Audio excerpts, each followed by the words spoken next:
কয়েকজন শিষ্যকে নিয়ে একটা গ্রামের মধ্যে দিয়ে যাচ্ছিলেন। তো একটা জমির পাশ দিয়ে যাওয়ার সময় তারা দেখতে পান যে রাস্তার পাশে থাকা একটা জমিতে অনেকগুলো ছোট ছোট গর্ত রয়েছে। সেটা দেখে তার শিষ্যদের মধ্যে একজনের কৌতূহল হয় যে জমির মধ্যে এতগুলো গর্ত কেন। সেই জমির ধারেই জমির মালিক দাঁড়িয়েছিলেন।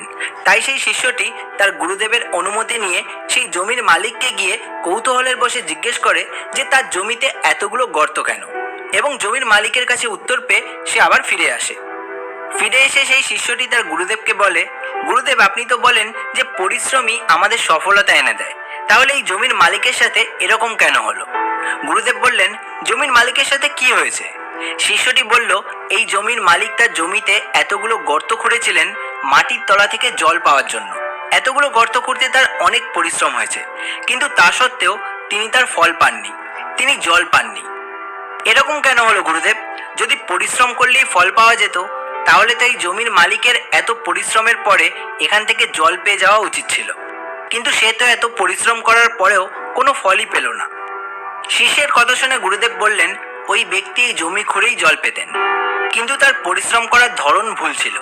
সে যদি সম্পূর্ণ জমিতে এতগুলো গর্ত করার বদলে এক জায়গাতেই ফোকাস করে আরো গভীর গর্ত খুঁড়ত, তাহলে সে আরো কম পরিশ্রমেই হয়তো এখান থেকে জল পেয়ে যেত। কিন্তু সে তা করেনি।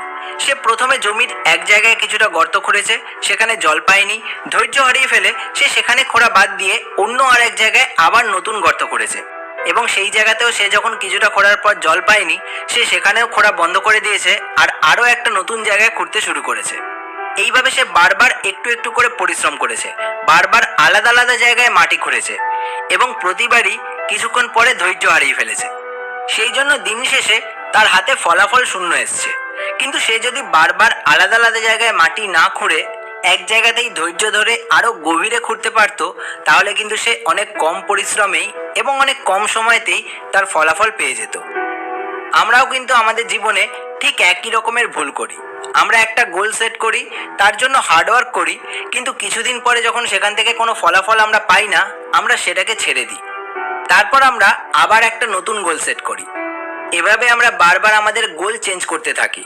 প্রতি জায়গায় কিছুটা কিছুটা করে পরিশ্রম করি আর কিছুদিন পর সেটা ছেড়ে দিই।